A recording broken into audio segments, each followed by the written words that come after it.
Mga kababayan, ang inyo pong napapanood ay hindi kuha sa panahon ng kampanya noong 2022 presidential elections.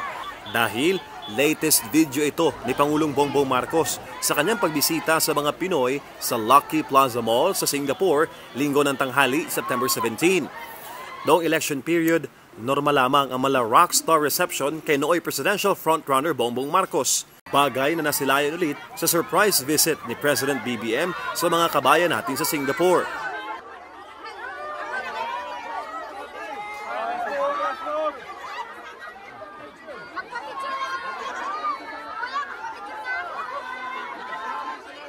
Nagpaabot naman ng suporta ang ating mga kababayan sa Pangulo. Hangad rin nila ang tagumpay ng kanyang administrasyon, pati na ang mabuting kalusugan ng First Family. I love you, BBM! I love you! I love you! Support me! Naman ko po si BBM. I love you so much. Basta hindi ko po pababasan yung kamay ko kasi nahawakan ko na. Kasi hindi mo kasi ma-encounter yung presidente normally, di ba? So, napakaswerte yung pagkakataon yung isang beses. Makita mo siya ng malapitan, makawakan mo. It's a privilege. Good health, more wisdom, para po mapataas niya yung ekonomiya natin at tiwala lang sa gobyerno.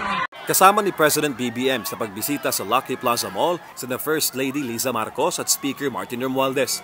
Ayon sa Presidential Communications Office, iba't ibang investor ang nakapulong ng Pangulo habang nasa Singapore para sa Asia Summit ng Milken Institute. Kabilang dito ang mga opisyal ng GMR Group ng India na interesado raw magbuhos ng investment sa Pilipinas sa larangan ng airports, roads at energy projects. Nag-commit rin daw ang Singapore Multinational Technology Company na Dyson ng 11 billion pesos na halaga ng investment sa bansa sa susunod na 2 taon.